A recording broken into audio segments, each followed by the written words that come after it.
पुन्हा चालू करत आहोत. सो welcome you all in mass CME programs. Today's topic is irreducible stricture. So in this lecture in this topic we are going to learn about various aspects of irreducible stricture, treatment modalities for irreducible stricture, its anatomy, its pathology, its etiology, its clinical presentation, investigation and treatment part. So what is irreducible stricture? So it is referring narrowing of irreducible part. There is a scarring process involving bulbospongious muscle. So according to WHO, it is found only in anterior part of urethra. So fibrosis extend to surrounding carpus spongiosum and which obstructs the urine flow. Also, it's a common complication of prostatitis and bladder muscle become hypertonic. So increased residual urine may be noted. So this is the basic diagram of urinary system. Everyone know about this. So there is a part, all important parts in urinary system. So as per we can classify into two parts: the male urethra in anterior and posterior. So why this classification is important? Because to understand the anatomy of urinary strictures. So anterior part bulbar and posterior membranous and prostatic part of urethra. This structure of urethra consists of various parts like cavernous arteries, cavernosum, corpus spongiosum and urethral part. So what is urethral stricture? माहिती ठेवा समोर आणि आवाज पण होईल. So what is urethral stricture? Urethral stricture in previous beginning of this presentation we have discussed about that. This is scarring of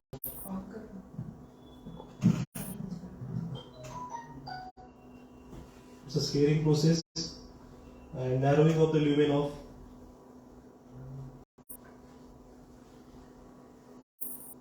so there are types of urinary stricture, but it can be possible and maximum found in bulbar region of the urethra.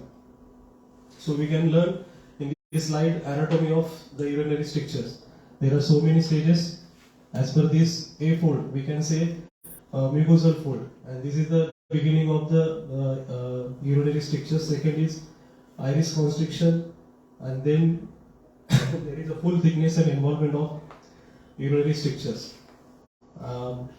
Then inflammation and fibrosis of corpus spongium. After this, we can manage by treatment by Ayurveda or modern medicine. And last option, there is a complex stricture and formation of fistula. This type of complications is difficult to manage by our interventional and medical line of treatment. So, etiology. Why stricture urethra has been formed? There are so many reasons. When patient come to our clinic with various complaints like dysuria, burning micturition. So previously it was very uncommon, but in nowadays this has become very much common.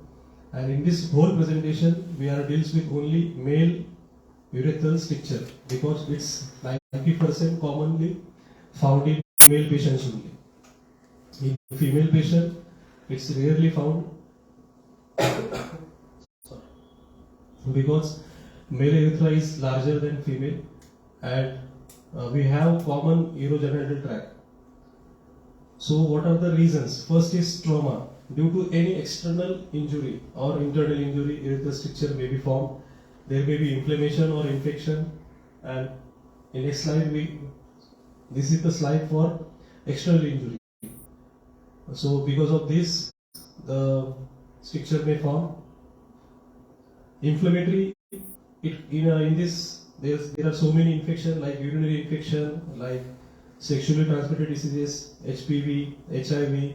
Due to that, the urinary stricture can be formed. Traumatic, in previous slide we learned about traumatic.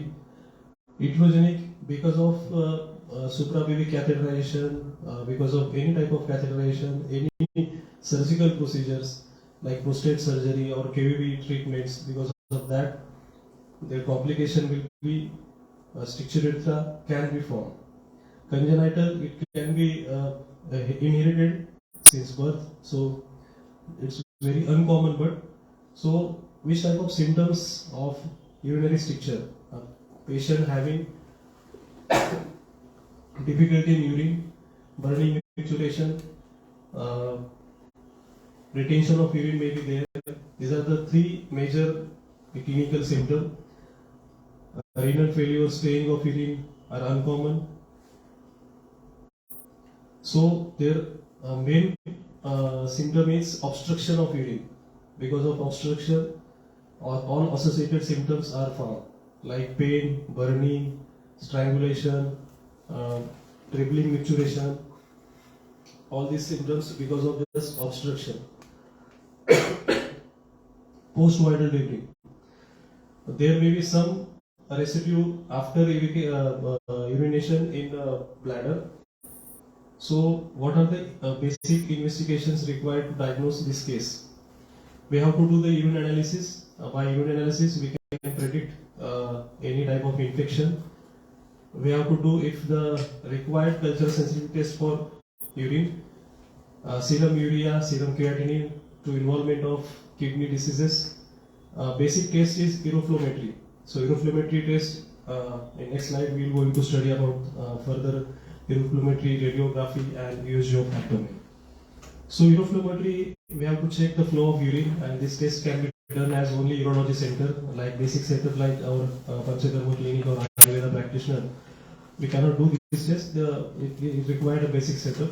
So normal range with 150 ml with voiding urine, and normal peak flow is 15 to 25 ml per second. Average flow is 12 ml per second. If it is less than 5 ml, so it indicates there may be an obstruction. So we can determine urinary obstruction. It may be because of prostate enlargement or because of urinary stricture. Another important test is urodynamic study, that also carried out at urology center. So basic investigation, another part, that is penile USG of stricture. So penile USG is very important because it exactly denotes the size, location, involvement, gradation of stricture. USG of abdomen, yes, of course, because extra involvement of kidney, bladder, all urethra, ureter, anal calculi, all extra involvement and associated diseases can be ruled out with this. So penile USG. The previous slide we seen only a small picture. In this slide we have seen we are looking very much 2-3 diagrams of penile sonography, ultrasonography of penis. Also, it is important for male infertility purpose, erectile dysfunction problems or premature ejaculation problem to rule out regarding blood flow of arteries and veins, any obstruction. In case of urinary stricture, it is very important to rule out exact location, exact structure, exact involvement of urinary stricture. Dynamic radiography urethra. Now there are so many facilities available. These are investigation helpful tools for the diagnosis of urinary stricture. All these diagnosis tests are important, but basic and unique test, standard test, we can easily determine the stricture urethra. That is urethrogram, retrograde urethrogram we can say. In this test, the radiologist passing some dye through urethra and taking X-ray picture. And this diagram, like X-ray film, we can have and report with radiologist. It shows the involvement of urethral stricture, location and its sizes. So this is, we can see a normal urethrogram having urethral part, wall whitish shadow, that is normal urethra. And this slide we can see a stricture urethra. At some point we can see here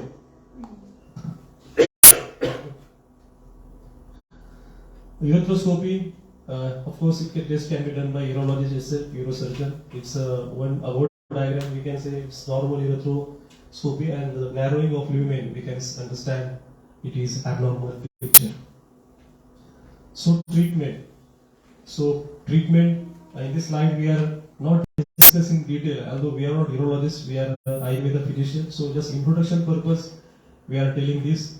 First treatment, that is urethral dilatation, then DVIU, that is direct vision internal urethrotomy, urethral stents for after DIU, laser urethrotomy, open restriction, and urethroplasty are the treatment done by the urologist.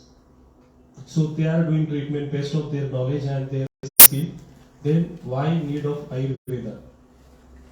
सभी यहाँ से question चालू होता है कि हमने ये topic क्यों लिया और हम क्यों डिस्कस कर रहे हैं. तो सबसे इम्पोर्टेंट टारगेट और aim of this lecture is कि ये सारे ट्रीटमेंट होने के बावजूद यूरेथ्रल स्ट्रक्चर रिकरेंटली होते हैं, और स्ट्रक्चर का मेन रीजन आप समझोगे तो इंजुरी होती है. इंजुरी होने के बाद वहां पे जो स्पॉन्जियस मसल है वो स्केलिंग चालू करेगा, वो हीलिंग करेगा, तो अगेन यूरेथ्रल स्ट्रक्चर फॉर्म होगी. So it's a reversible process. That's because they are recurrently happening. And patients with diabetes, patients with other morphological diseases like CA rectum, CA with kidney, CA with bladder, उनको जो treatment होती है, radiological treatment, ये सारी चीजें या operations जो भी सर्जरीज होती है, उसके कारण जो स्ट्रक्चर तैयार होते हैं, प्रोस्टेट एनलार्जमेंट, बीपीएच, ये सारे कारण एक एज ग्रुप ऑफ 40 से 60 के बीच में यूरेथ्रल स्ट्रक्चर बाय डिफॉल्ट तैयार होते हैं. तो अभी पिछले यहाँ पे हम तो 13 साल से प्रैक्टिस कर रहे हैं, तो we have seen more than 1000 patients of urethral stricture around the country. We are getting inquiries. We have small setup. Indeed, in a hospital, we can admit the patient and do the treatment. So it's a part of MS people of Ayurveda, but we are physicians. We are giving some our clinical experiences, not detailed knowledge regarding this. This is not our part. So we going to further. What are the complications of this disease? It is an acute emergency. In a patient comes with your clinic with pain and strangulation of urine. That time catheterization is not possible. Then suprapubic catheterization required in hospital setup. At clinic level, we cannot manage such cases. If the patient is not treated, then might be urinary retention, urethral diverticula, peritoneal abscess, urethral fistula, and so many complications, herniation may be happen. So अब हमारे area में आते हैं. हमारा area Ayurveda. ये आयुर्वेदा में हम इसके बारे में क्या सोच सकते हैं, कैसे ट्रीटमेंट कर सकते हैं. क्लिनिकल मीटिंग जो जिसके लिए हम ऑर्गेनाइज करते हैं to share clinical knowledge with Ayurveda practitioner by their colleagues, the practitioners, to encourage and share some clinical knowledge. So this is a platform for to share clinical knowledge and clinical experiences. So as per Ayurveda हम क्या सोच सकते हैं? तो हमारे ग्रंथकारों ने, माधव मित्र ने 13 प्रकार के मूत्राघात बताए हैं. स्लाइड पे आप देख रहे हैं सारे नाम. Will not go into detail because it's not academic session, it's a clinical meeting, so we go further. Differentially we can classify this Mutraghata in 4 ways: retention, oliguria, anuria, and miscellaneous. Up to that we can classify further into 2. Retention, maybe if it is partial, it may be Mudra Sangha, Basti Kundal, and Mutraghata. If it is complete, it is Astila, that is prostate enlargement. It is complete obstruction of urine. Vata, Basti, Mutraghata are the subtypes. So, Acharya Charak has mentioned 8 types of Mutrapucha Vyadhi. Acharya Sushruta has mentioned 12 types of Mutraghat Vyadhi. Mutrapucha, Mutraghat are the different, and urinary stricture is different. So we can correlate with Mutra Sangha, and we can translate this urinary stricture in our Devanagari script or Marathi or Sanskrit language as a Mutra Marga Sankoch. Hindi में मूत्र मार्ग का सिकुड़न होना, इसे हम translate कर सकते हैं. बट इसका मतलब ये नहीं है कि ये यूरिनरी स्ट्रक्चर का आयुर्वेद में कहाँ वर्णन आया है और उसके ऊपर कोई रेफरेंस है, ऐसा नहीं है. आयुर्वेदा में इसका कहाँ पे भी रेफरेंस नहीं है. But our acharya has said there is no need of diagnosis. You can diagnose the case as per dosha dushta समर्शना, and you can treat as per the samhitas and their siddhantas. So ये प्रयास कुछ हमारे सीनियर्स ने किया. Some हमारे MS जो स्कॉलर्स है वो कर रहे हैं इसके ऊपर काम, और हम भी पिछले 13 साल से इसके ऊपर काम कर रहे हैं। उसमें से जो अनुभव है अभी आपके सामने हम शेयर कर रहे हैं। तो ये मेरा विचार है, आपका विचार इसमें स्वागतार्ह है, और इसमें आप भी आपके विचार ऐड कर सकते हैं कि इस व्याधि को हम अपने आयुर्वेद में कैसे बिठा सकते हैं। So there is an involvement of Vata and Kapha dosha. Of course, it is a scaling of the process. So because of Khara and Sukshma Gun, Vata dosh involvement is important, and there is, because of that, the urethral stricture may be formed, and there is an obstruction of urine. There is a part is like membranous part, so there should be involvement of Kapha dosha. Although both doshas are important in involvement of pathology of urethral stricture, but we can't forget Pitta dosh, because three doshas we can understand, but Pitta dosh, when there is an infection, it is urinary pathology, pus cells are formed, then we can understand involvement of Pitta dosh. So Adhishtan, obviously it is a obstructive Vata disorder, so Vata mukhya sthan is Pakvasha. Dusha, Rasa, Rakta, Rasa, Rakta, Mans and Mutra. Sthana Sanshare, there is a Mutra Marga. So how we can understand the pathology of this disease? There is, we can, in our classical medical college exam with Hetu Sevan, Vyadhi Prokop, all is important. In that time we have to write because of the passing the exam. Here we have to understand as a practically to treat the patient. So because of Hetu Sevan, Vata Vyadhi, Vata Prokop, because of this Sukshma and Kharagun, there may be scaling of the cavernous and spongious muscle, and because of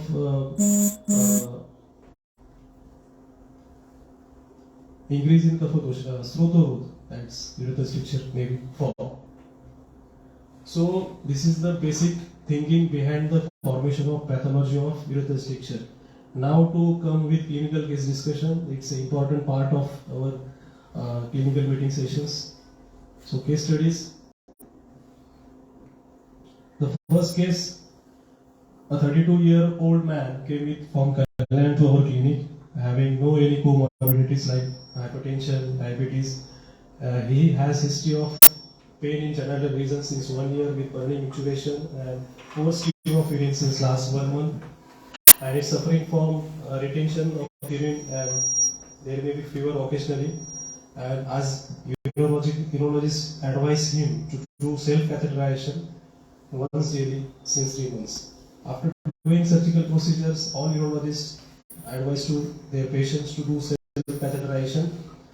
The purpose is to increase the lumen. If you do this procedure, then the lumen get normal size. If it is not, then as per their consideration, it become narrowing, and then the relapse of urethral stricture may happen. So it suffered from retention of urine in June 2021 and diagnosed with meatus stenosis with proximal bulbar urethral stricture and undergone with metaplasty and end-to-end urethroplasty on 23rd December 2021. अब ये सारे उसके साथ होने के बाद patient clinic में आया था, ये सारी ट्रीटमेंट हुई थी और वही सिम्टम थे।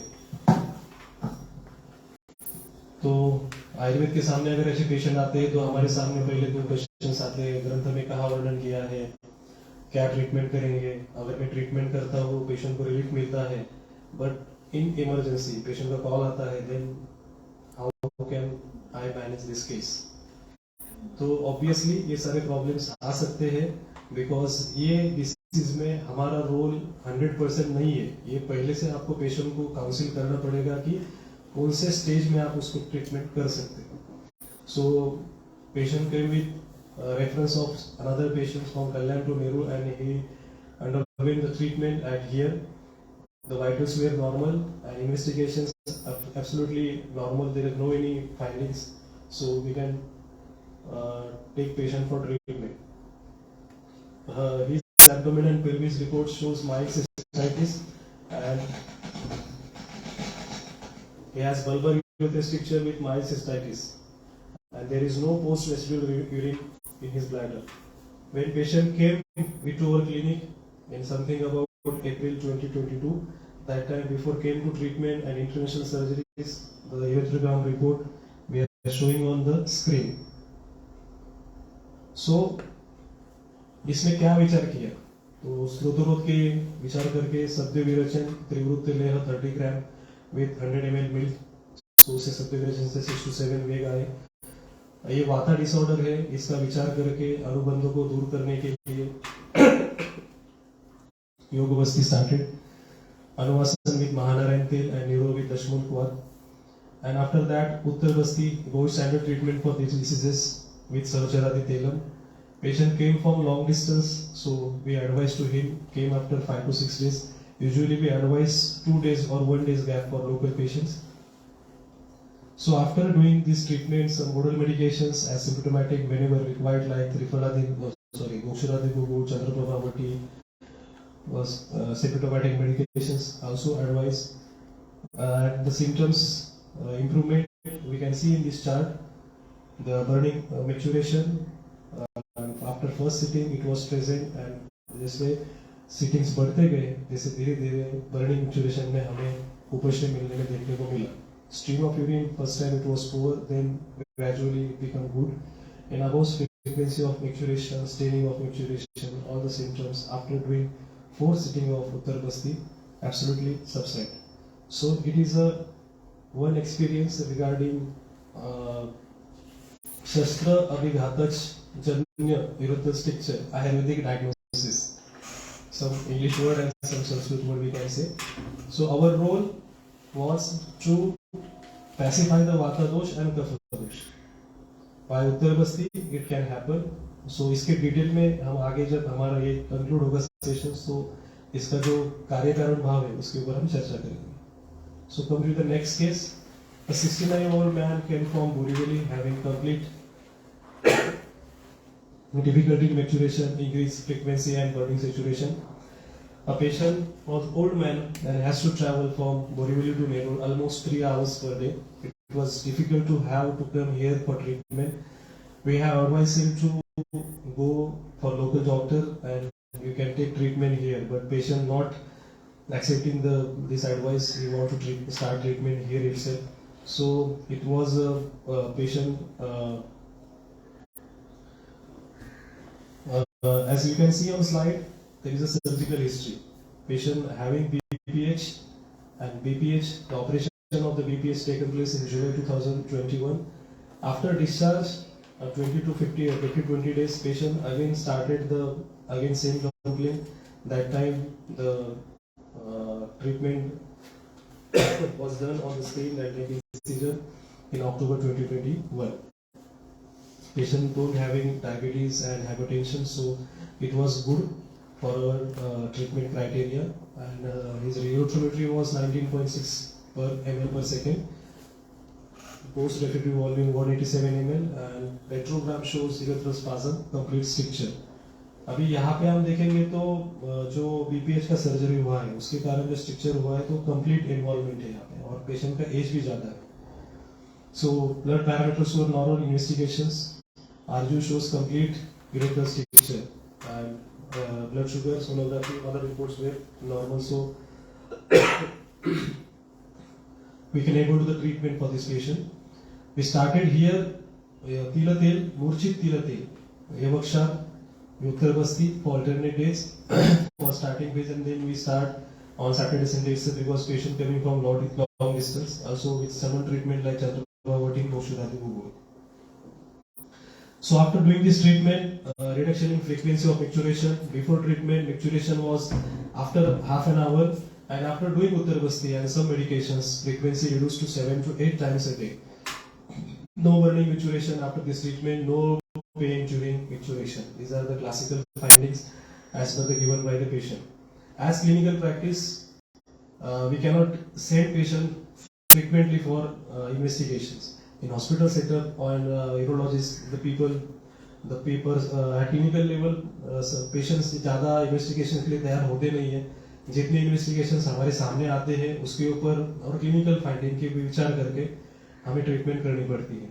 Although patients suffering from lot of health issues and इसके लिए उनके पैसे भी ज़्यादा खर्च होते हैं, तो अगेन उनको ट्रीटमेंट के लिए, हमारे रिसर्च के लिए उनको ट्रीटमेंट के बाद उनको रिव्यू मिलता है, हम बोले कि जाओ आप यूरोथ्रोग्राम करके लाओ।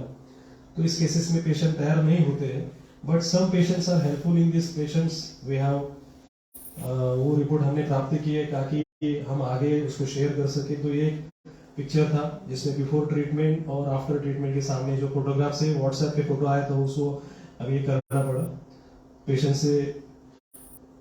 अभी उत्तर बस्ती, अभी हमने पूरे इस सेशन में जो चीजें देखी, पैथोलॉजी, उसके कारण, मॉडर्न मेडिसिन की क्या ट्रीटमेंट है, आयुर्वेदा क्या का रोल है, अभी ये अगर आप गूगल पे करोगे या जो भी पेशेंट्स आपके क्लिनिक में आएंगे तो directly they will call you, आपके पास उत्तर बस्ती होती है क्या?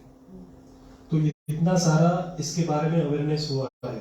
तो आपका लेक्चर एक साइड में रखेंगे आप ये सेशन, और उत्तर बस्ती को बाजू में रखेंगे, तो उत्तर बस्ती के ऊपर हम एक 1 डे का सीएम ले सकते हैं, इतना पोटेंशियल इस ट्रीटमेंट में है।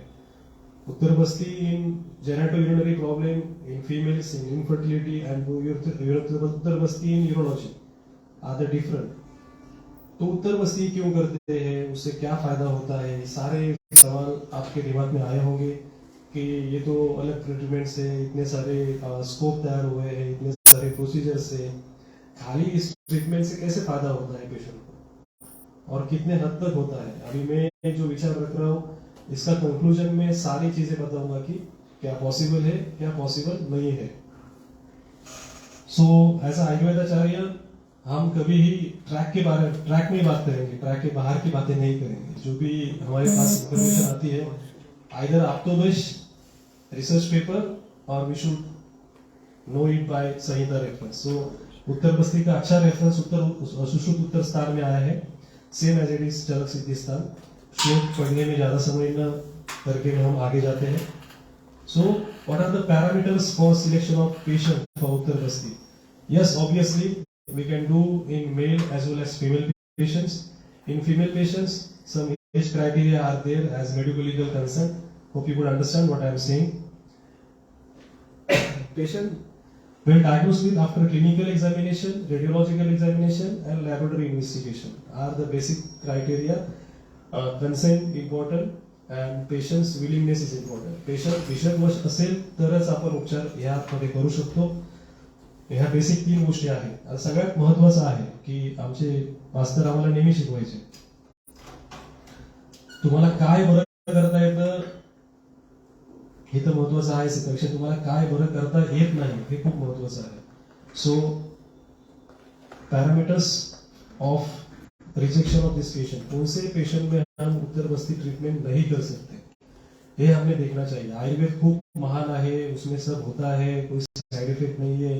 ये बड़े स्लोगन सुन के, बड़े बड़े व्याख्यान सुन के, नए वैद्य बड़े कॉन्फिडेंस के साथ निर्णय लेते हैं और ट्रीटमेंट करने की कोशिश करते हैं. अच्छा है, बट कुछ ऐसी चीजें हैं जो मिस होती है.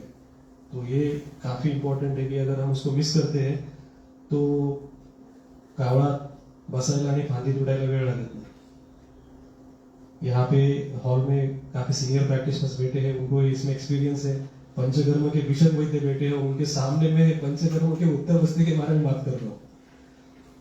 सो आपकी परमिशन के साथ साथ आगे का लेक्चर चालू करता हूँ.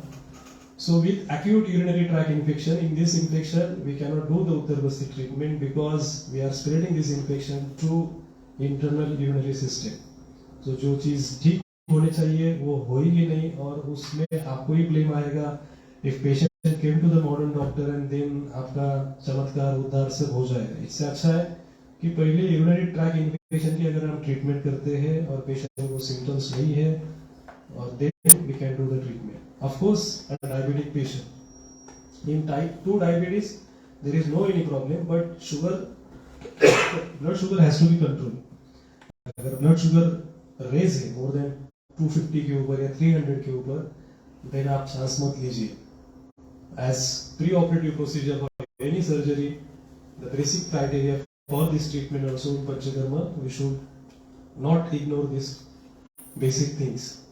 Neoplasm of urinary tract, benign prostate enlargement, and impacted calculus in urethra, ये बाकी चीजें हैं जो हमको अंडर एस्टिमेट नहीं करनी चाहिए. ये सारी चीजें अगर नॉर्मल है देन हम पेशेंट को उत्तर बस्ती के लिए ले सकते हैं। सो प्रोसीजर फॉर उत्तर बस्ती पूर्व करना, तो ये सारी चीजें फर्स्ट ईयर बीएमएस के स्टूडेंट्स को पता है क्या करना है, कैसे करना है। पहले इन्वेस्टिगेशंस, पेशेंट को अगर आप उत्तर बस्ती को लेते हैं तो ऑब्वियसली उसके प्राइवेट पार्ट का क्लीन नेट शेव करके उनको आने के लिए बोलना है। एंड पेशेंट को आपको स्ट्रिक्ट इंस्ट्रक्शन देने हैं कि avoid all type of natural as well as unnatural intercourses, take plenty of water, आने के बाद ब्लैडर को एम्प्टी करो, रिटर्न कंसेप्ट, आपके जो बेसिक फिजिकल एग्जामिनेशन से वो करो, ब्लड प्रेशर, हार्ट रेट, ये सारी चीजें देखनी है। पेशेंट को सुपाइन पोजीशन में देना है and we should local antiseptic एक सब करना है। आप बेटाडीन यूज कर सकते हैं, सैवलम यूज कर सकते हैं एंड सारी चीजें यहाँ पे मेंशन की है क्या रिक्वायर्ड रहती है। एंड आपके सेटअप में आप डिस्पोजेबल यूज करो, ड्रिपिंग टॉवल भी यूज करो ताकि पेशेंट के कपड़े खराब ना हो, आपको भी तकलीफ ना हो।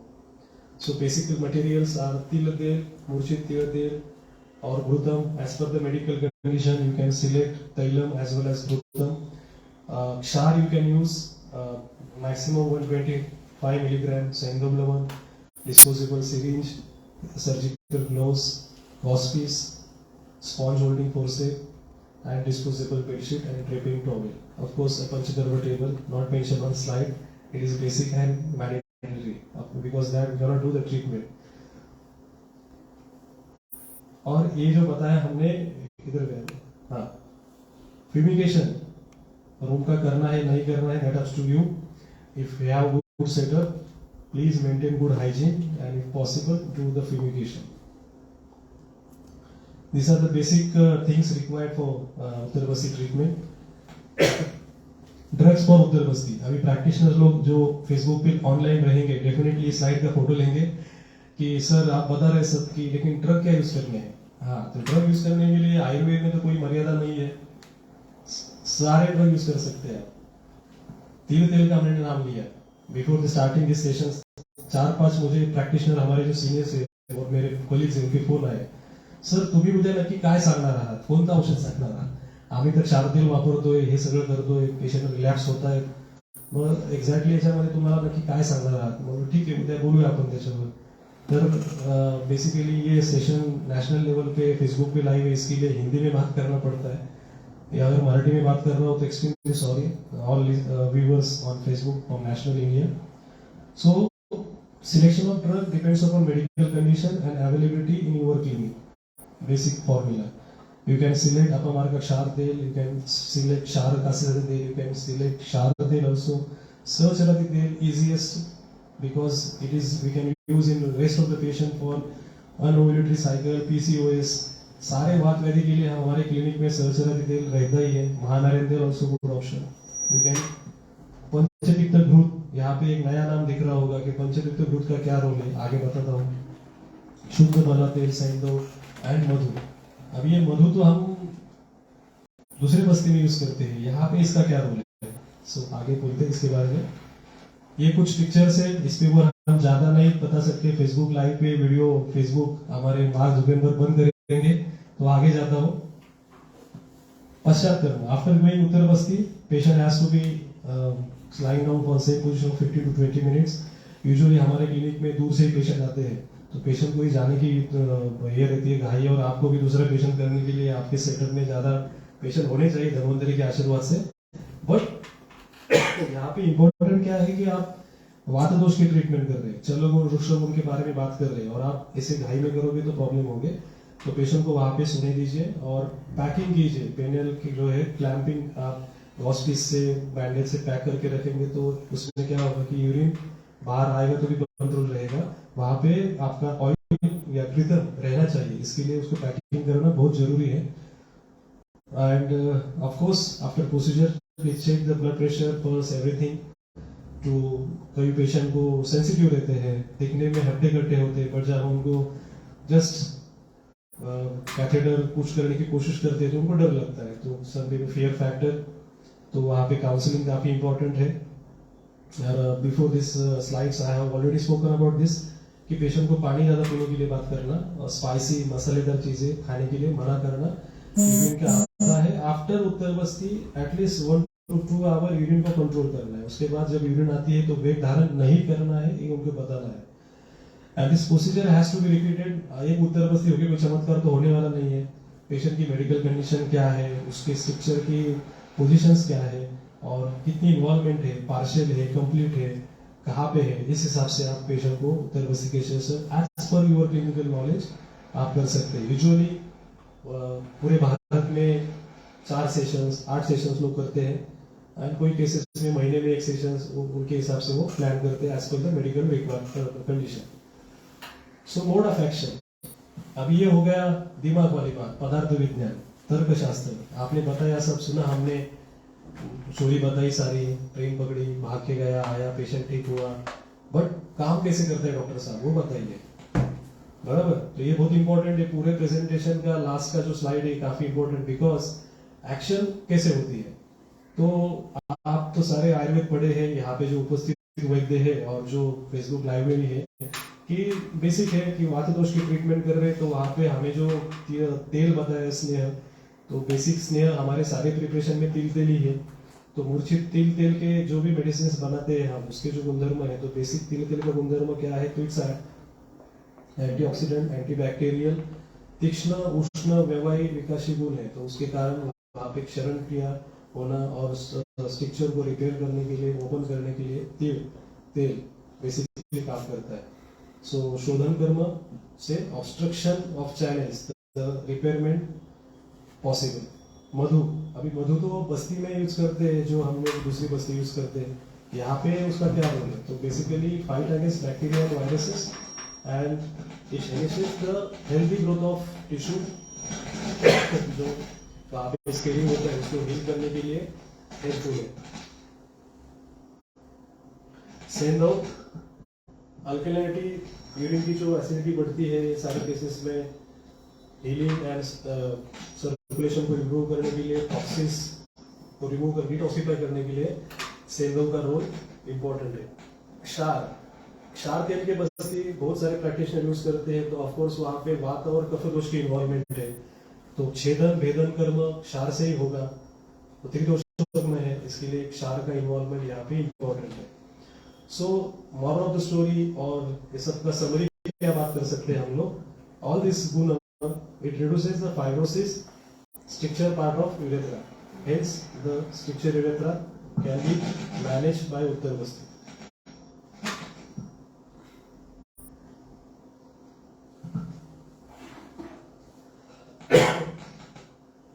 ये सारी चीजें आपको प्रैक्टिकल लगे, इसमें आपको कॉन्फिडेंस बढ़े, इसके लिए आपके सामने कुछ पेशेंट के फीडबैक से वो रखना चाहता हूँ।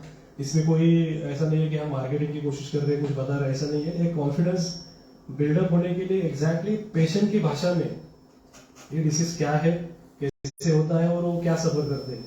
हमें फर्स्ट ईयर में थे तो बताया गया था कि आपको पंचकर्म समझना होगा, तो खुद को पंचकर्म की ट्रीटमेंट लेनी होगी। आप वमन करो, विरेचन करो, क्या उसमें दुविधा होती है, क्या प्रॉब्लेम्स आते हैं, खड्ड्यात पडल्याशिवाय खोली कळत नाही हे सांगितलेलं आहे। सायकल चालवायची असेल तर पडावं लागतं। मी असं म्हणत नाही की तुम्हाला इकडचं स्ट्रक्चर जर ट्रीटमेंट करायची झाला पाहिजे, असा उद्देश नाहीये।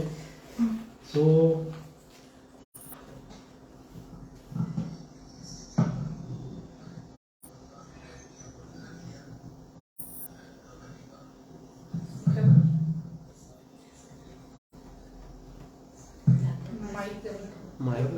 नाही लॅपटॉप जवळ चाललंय।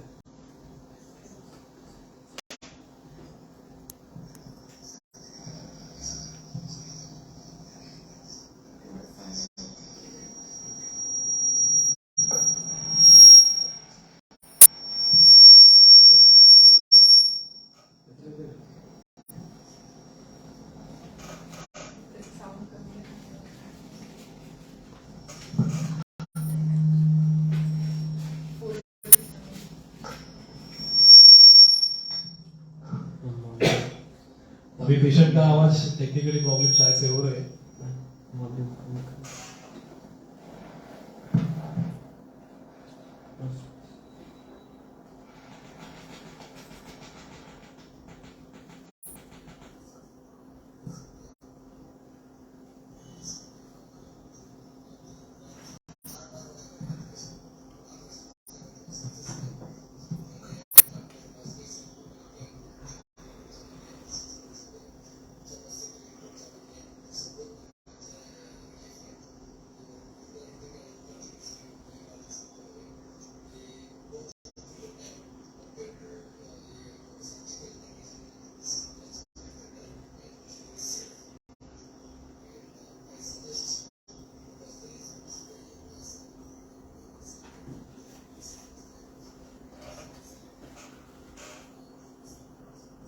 ठीक है, शायद से आवाज नहीं आ रहा है, समझ में आ रहा है, ठीक है।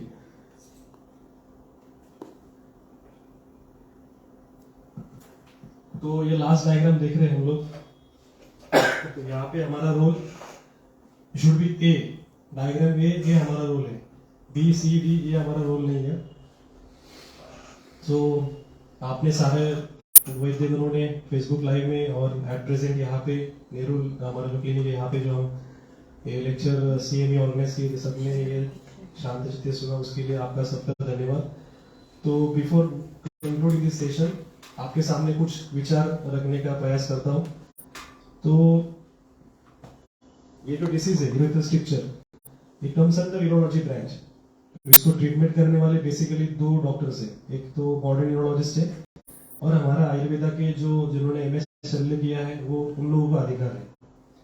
तो ये दो अधिकार मात्र डॉक्टर से जो इसके ऊपर स्ट्रांगली ट्रीटमेंट करने के लिए या भाषण देने के लिए भी पात्र है। एज आयुर्वेदा फिजिशियन कि एक विचार कि इसमें हमारा रोल क्या है। Those doctor who are doing Ayurveda practice,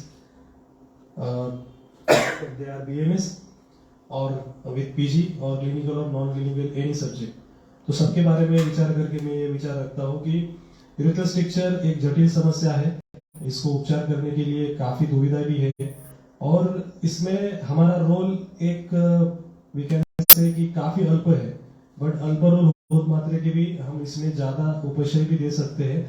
और ये सारी बातें मैंने रखी, तो इसमें भी कुछ चीजें ऐसी है कि पेशेंट को ये समस्या अगेन हो सकती है, रिलैप्स हो सकता है।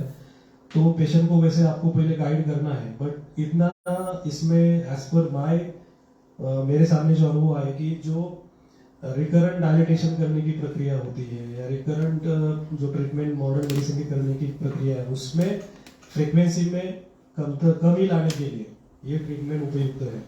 वी कैन नॉट से it's a complete treatment, but it is helpful. इसको हम इतना भी निग्लेक्ट नहीं कर सकते और इसको भी इतना भी ओवर कॉन्फिडेंट में नहीं हो सकते कि हाँ इससे सब होने वाला है।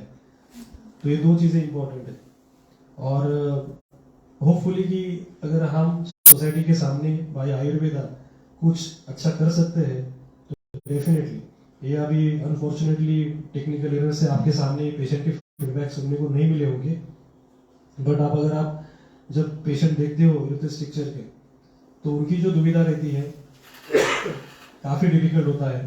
Patient having diabetes, patient having hypertension, senior citizen है, मल्टीपल ऑपरेशंस हुए हैं, ट्रैवल नहीं कर पाते, यूरिन कहाँ होगी कैसे होगी पता नहीं, यूरिन आना मतलब इमरजेंसी रहती है और इन सब कंडीशन में उनको पब्लिक टॉयलेट यूज करना और वहां पे खड़े होके 2 मिनट 5 मिनट 15 मिनट बूंद बूंद करके यूरिन होती है, उतना हो ही ठीक है, बट उसके साथ जो पेन है, बर्निंग है, फियर फैक्टर है, ये सारी चीजें काफी प्रॉब्लमेटिक करती है। और उसके लिए ट्रीटमेंट डॉक्टर बोलेंगे सर्जरीज करो, डायलिटेशन करो, कितनी बार करोगे, एनेस्थीसिया लेना है, फिर डायलिटेशन करना है, फिर से स्ट्रक्चर होने वाला है, ये साइकिल कभी एंड नहीं होता है।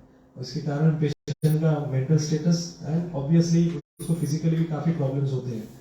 पेशेंट्स अगर यंग पॉपुलेशन यंग एज का है 30 to 40 का, तो उसके सामने काफी लंबी लाइफ रहती है और उसको ये सारे प्रॉब्लम फेस करने होते हैं। तो ये अगर हम विचार करते हैं बाय आयुर्वेदा, हम एक होप इसके ला सकते हैं।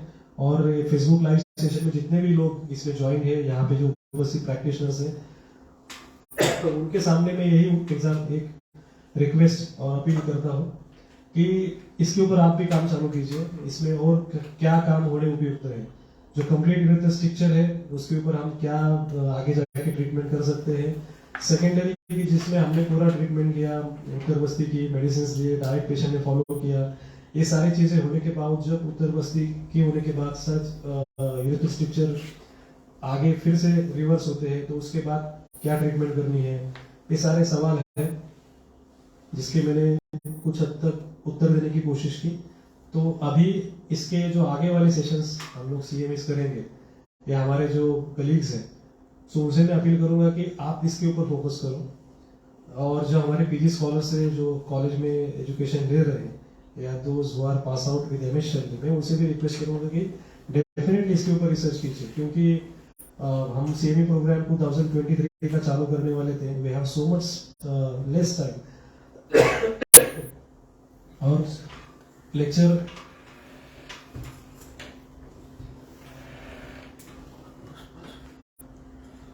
और इस कम समय में पीपीटी तैयार करना, पेशेंट का डेटा सबके सामने रखना जस्ट इम्पॉसिबल। फिर भी इसके ऊपर आप स्टडी करेंगे तो there is no huge knowledge on Google also. Hardly 5 to 6 paper has been published in this topic. और आप जाएंगे जो जितने भी पीपीटी प्रोवाइडर्स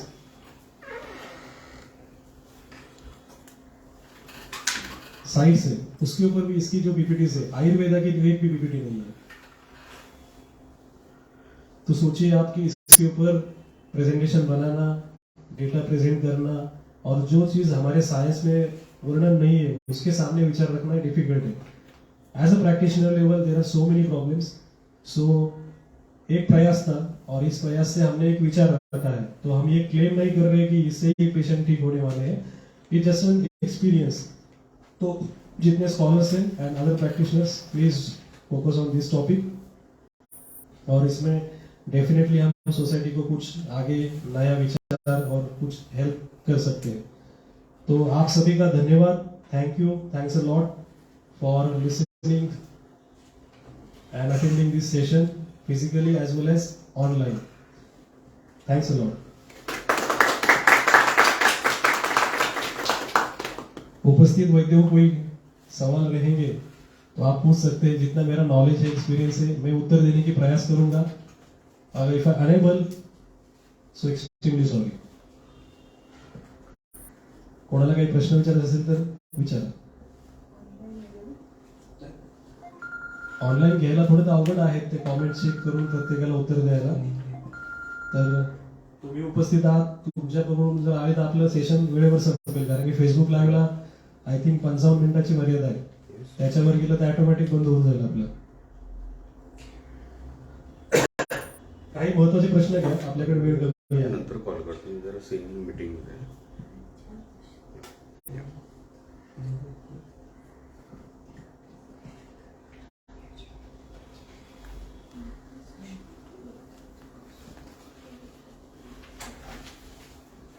मला वाटतं सगळ्यांना चांगलं समजलंय।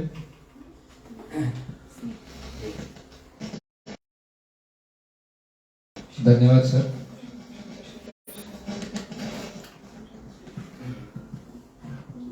हॅलो, आपण उत्तर बस्तीकरिता जे द्रव वापरले किंवा जे तेल घुलतं किंवा जे काही आपण आता सांगितलं की त्याचं निर्जंतुकीकरण। ऑफकोर्स तुमचा मुद्दा महत्वाचा आहे। निर्जंतुकीकरण करणं खूप गरजेचं आहे। तुम्ही जे काही आपण औषधं वापरू, तेल, तूप किंवा काढे, त्याला आपल्याला डेफिनेटली निर्जंतुकीकरण करून घेणं गरजेचं आहे। आणि ते केल्या गेल्या गरम गरम हात टाकणंही महत्वाचं नाहीये, त्याला थोडंसं रूम टेम्परेचरला येऊन देणंही गरजेचं आहे। ऑब्विसली आपण जे काही सर्जिकल बाउल्स वापरूयात त्याही निर्जंतुकीकरण करून घेणं गरजेचं आहे, खूप महत्वाचं आहे। कारण की आपण शरीरातले दोन असे भाग आहेत, एक आहे रेस्पिरेटरी सिस्टीम आणि दुसरी युरिनरी सिस्टीम, ज्यामध्ये सर्वाधिक लवकर इन्फेक्शन पकडतं। आणि आपण इथे ह्या ज्या प्रोसिजर्स करतोय त्याने आपल्याला पेशंटला बरं करायचं आणि आपण जर दुसरा उद्योग करायला गेलो तर त्याचं इन्फेक्शन वाढेल, त्याला दुसरा त्रास चालू होईल। तर ऑब्विसली ते महत्वाचं आहे। सरांचा दुसरा मुद्दा होता की जे काही यंत्र वापरायचे आहेत ते कोणते असावे। तर ऑब्विसली आपण जे काही सर्जिकल ही पॅरासर्जिकल प्रोसिजर आहे, याच्यामध्ये कॅथेटर जे वापरले जातील ते जनरली इन्फॅन्ट फिडिंग ट्यूब बरेच डॉक्टर वापरतात। आम्हीही आमच्या प्रॅक्टिसमध्ये तीच वापरतो। तिचा साईज छोटी असते, त्यामुळे ती इन्सर्ट करायला सोपी होते। आणि लोकल अॅनेस्थेटिक वापरणं कधीही महत्वाचं आहे आणि आवश्यक आहेच, बिकॉज आपल्याला प्रोसिजर पेनलेस करायची असेल आणि पेशंटला कम्फर्टेबली परत बोलवायचं असेल तर तुम्ही फिअर फॅक्टर तयार करा आणि पेशंट परत उत्तर बस्तीला यायचा नाही, तर आजारही बरा होणार नाही आणि आपलंही नुकसान होईल। सो ह्या गोष्टी महत्वाच्या आहेत। बिईंग अ प्रॅक्टिशनर आमचा विचार असा आहे, ॲलोपॅथी, आयुर्वेद महत्वाचे आहेत आणि जर पूर्ण आयुर्वेदाने जर जे काही वैद्य करत असतील तर त्यांच्याकडून आपण नक्कीच नॉलेज घेऊ आणि शिकू आणि आपल्याही व्यवसायामध्ये ते इम्प्लिमेंट करण्याचा प्रयत्न करू। पण बेसिकली प्रॅक्टिस करत असताना ज्या समस्या असतात की ज्या गोष्टी लवकर इझिली ॲक्सेसिबल होतील तर त्या केल्याने पेशंटलाही बरं राहतं आणि आपल्याला. याचा अर्थ असा नाही की आयुर्वेदामधल्या गोष्टी वापरू नयेत, ऑब्विसली वापरल्या पाहिजे. तर ह्या 2 गोष्टी खूप महत्वाच्या आहेत. अजून काही प्रश्न आहे?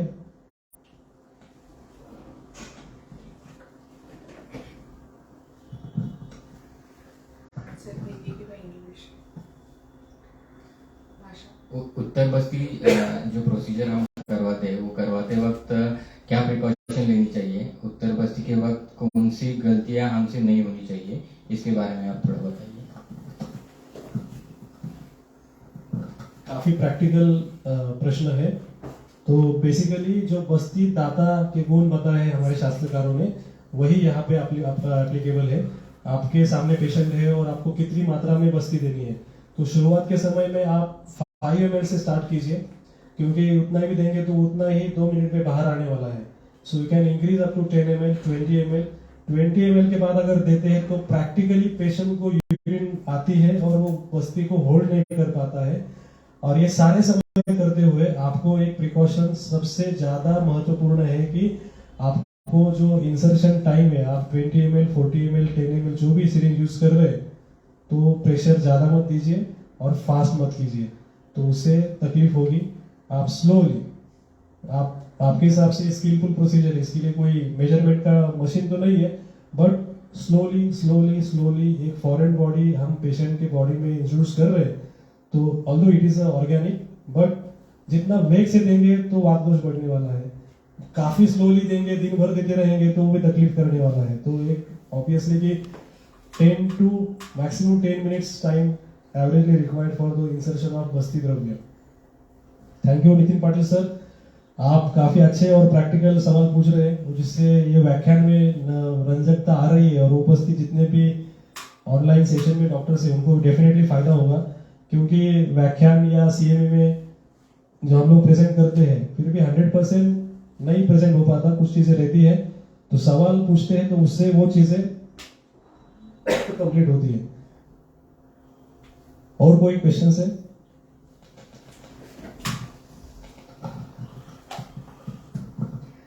हमने उत्तर बस्ती के फायदे आपने जो बताए वो तो देख लिए, लेकिन कुछ ऐसी भी समस्या आती है कि उत्तर बस्ती देने के बाद जो कुछ कॉम्प्लिकेशन आते हैं, उसके कुछ रिएक्शंस आ सकते हैं या उसके कुछ डिसएडवांटेजेस भी मालूम पड़ते हैं. उसके बारे में थोड़ा हम आपसे जानना चाहते हैं, अगर वो थोड़ा संक्षिप्त में बताएंगे तो अच्छा रहेगा. Again it's very important and practical question. Uttar basti देने के बाद कुछ कॉम्प्लिकेशंस हो सकते हैं. उसमें से पहला कॉम्प्लिकेशन ये है कि अगर पेशेंट का आपने pre operative during procedures care hygiene के बारे में नहीं ली, तो डेफिनेटली पेशेंट को यूरिनरी इन्फेक्शन हो सकता है. पेशेंट को टेम्परेचर आएगा, पेशेंट को बर्निंग एक्चुरेशन होगा, पेशेंट का यूरिन भी स्टॉप हो सकता है. तो इस सारे कंडीशन में आपको पेशेंट को काउंसलिंग करना इंपॉर्टेंट है. बस्ती ट्रीटमेंट आपको होल्ड करनी चाहिए उस दौरान, और इफ रिक्वायर्ड तो आप अपने ड्रग जो आयुर्वेदा के हैं वो चालू कीजिए, और कंडीशन रिक्वायर्ड तो you can start antibiotic treatment. Basically उसके सिवाय पेशेंट ठीक होने में काफ़ी डिफिकल्ट होता है. तो 5 days 7 days का आपको एक कोर्स करके अगेन आप ट्रीटमेंट कर सकते हैं. तो 50-70% केसेस में एंटीबायोटिक देने की जरूरत पड़ती है. वो 100 में से 10 पेशेंट को ऐसा तकलीफ होता है. 100 में से 100 पेशेंट को उत्तर बस्ती के व्यापक नहीं होते हैं. बेसिकली ह्यूमन बीइंग है, हम उनको बोलते हैं कि आप ये मत करो, ब्रह्मचर्य रखो, बट ये पॉसिबल नहीं होता है. पेशेंट्स आज के इसमें जितने रूल फॉलो नहीं कर पाते, तो डेफिनेटली उसमें प्रॉब्लम होते हैं. अब्रह्मचर्य और लवण अतिसेवन, ये 2-3 चीज़ों से, या उष्ण व्यवहार, अतिव्यवहार, ये कारण से तो प्रॉब्लम होगा ही. और अनफॉर्चुनेटली सारी चीज़ें भी नॉर्मल होती है, तो कुछ दुर्घटनाएं हो सकती है. तो उसके लिए भी आपको तैयार रहना जरूरी है. और उसमें इम्पोर्टेंट ये है कि पेशेंट से आपका कांटेक्ट, कम्युनिकेशन काफ़ी महत्वपूर्ण है. अगर आप पेशेंट को बिफोर स्टार्टिंग ऑफ ट्रीटमेंट सारी चीज़ें क्लियरली बताएंगे कि सर देखिए ये ऐसी ऐसी प्रोसीजर है, हम सॉफ्ट ऑर्गन से डील कर रहे हैं और ये प्रॉब्लम हो सकती है, तो आपको ये हम ट्रीटमेंट करेंगे, तो पेशेंट आपको कोऑपरेट डेफिनेटली करेंगे. बट अननोइंगली एक इमरजेंसी उनके सामने आती है, तो एज ए नॉन मेडिको, वो तो पहले डिसीज पर्सन है, तो डेफिनेटली वो पैनिक होंगे. तो वहाँ पे आपका जो वैद्य गुण है काउंसलिंग का भीषण वशता वो इम्पोर्टेंट है. Thank you. Anyone questions? Sir एक क्वेश्चन है. जो हमारा जो यूजुअल बस्ती रहता है उसमें जैसे बस्ती धारण कार्ड और बस्ती निर्गमन कार्ड रहता है, तो वैसे उत्तर बस्ती में ही भी ऐसा कुछ होता है क्या?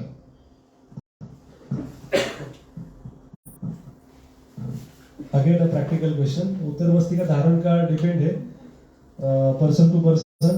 कोई पेशेंट में 8 आवर तक रहता है, कोई पेशेंट में 6 आवर तक, कोई पेशेंट में 12 आवर तक. तो जितना हमने अभी 12-13 साल से यहाँ पे काम किया उसमें से जो पेशेंट्स वात प्रकृति के हैं उनको with in 2-3 hours they evacuate, उनको यूरिन सेंसेशन हुआ और उन्होंने बाहर दिया. अभी बस्ती आप कितना ml देते हैं उसके ऊपर डिपेंड है. कौन से काल में देते हैं वो अगेन इम्पोर्टेंट है. अगर हम कम मात्रा में देते हैं तो थोड़ा सा ज़्यादा मात्रा में 30-40 ml देंगे तो उतना धारण रहना डिफिकल्ट रहता है. बट इसमें क्राइटेरिया ये है कि ज़्यादा समय तक वो द्रव्य बाहर रहना चाहिए. So it's we can not say कि इतना समय है. पर्सन टू पर्सन वैरी हो सकता है.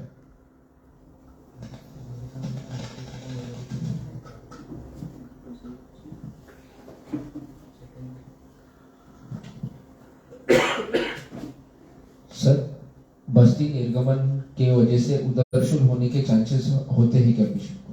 डेफिनेटली होते हैं. ये काफी पेशेंट में पाया जाता है. अगर बस्ती प्रत्यागमन काल व्यवस्थित नहीं होता है तो उदरशूल होना, ये सारे सिम्टम्स होते हैं. उस समय आपको जो वातशामक चिकित्साएं हैं और काउंसलिंग दोनों चीज़ें इंपॉर्टेंट है. कोई पेशेंट में आपको अगेन बस्ती देना पड़े तो आपको देना चाहिए तीक्ष्ण तेलों का, तो उससे निर्गमन होगा. और ज़्यादा तो प्रॉब्लम नहीं आते हैं. जैसे कि 1000 में से -1% पेशेंट में कोई इमरजेंसी आई होगी पृथ्वी पे तो उसको हम उतना कंसिडर नहीं करेंगे. 99% आई विल से कि इट्स अ सेफ प्रोसीजर. बस उसमें क्या है आपको कि प्रिकॉशंसली सारे प्रिकॉशंस लेंगे तो प्रॉब्लम नहीं होंगे. और कोई क्वेश्चंस है? So since there are chances of infection, तो प्रोसीजर के टाइम एंटीबायोटिक कवरेज देना किस हद तक सही है, आप रिकमेंड करोगे क्या ऐसे प्रोसीजर? प्रोफिलैक्सिस आप बोलेंगे तो हम लोग तो नहीं देते हैं और नया विचार है. इसके ऊपर बी ट्रायल स्टडी होनी चाहिए. तो एक विचार आपका है तो डेफिनेटली आगे हम इस पे प्रयास करेंगे कि जो पेशेंट डायबिटिक है, जिनकी अनकंट्रोल शुगर है, इसमें प्रयास कर सकते हैं. ये सारी चीज़ें प्रैक्टिकल है क्योंकि इसमें ऐसा क्या बोलेंगे हम, डेटा उपलब्ध कम है.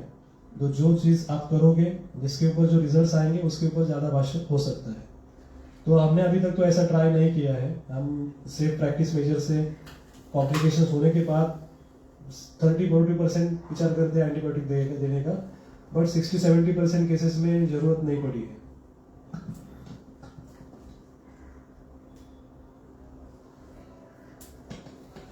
आई थिंक सबको उत्तर अच्छे मिले होंगे और I have tried my best to deliver best of my skill and experiences. इसमें से जो चीज़ें राइट है वो हमारे गुरुजन, हमारे कलीग्स एंड धन्वंतरी का भाग समझिए. जो चीज़ें by default slip of tongue मेरे से आई होगी वो मेरी गलतियाँ समझ के व्याख्या का दोष उसके इग्नोर कीजिए. आप सभी में धन्वंतरी का एक भाग है. सो धन्वंतरी को नमन करके हम यहाँ पे अभी समाप्त करते हैं और आगे जो हमारी क्लिनिकल मीटिंग होगी वो उसके लिए हमारे व्याख्याते यहाँ उपलब्ध है. उनको आप यहाँ से ऑल द बेस्ट कीजिए. नेक्स्ट CME ऑफ मास that will be speaker our chief और coordinator doctor Nitin Patil sir. So welcome you all. आणि असं नाहीये की ह्या सभागृहामध्ये प्रॅक्टिशनर्स आहेत, स्टुडंट्स आहेत, PG स्कॉलर्स आहेत. तर ह्या प्लॅटफॉर्मवरून आपण सर्वांना संधी देणार आहोत. म्हणजे विद्यार्थी पण केस प्रेझेंट करू शकतात असं काही नाहीये. सो सगळ्यांचे धन्यवाद आणि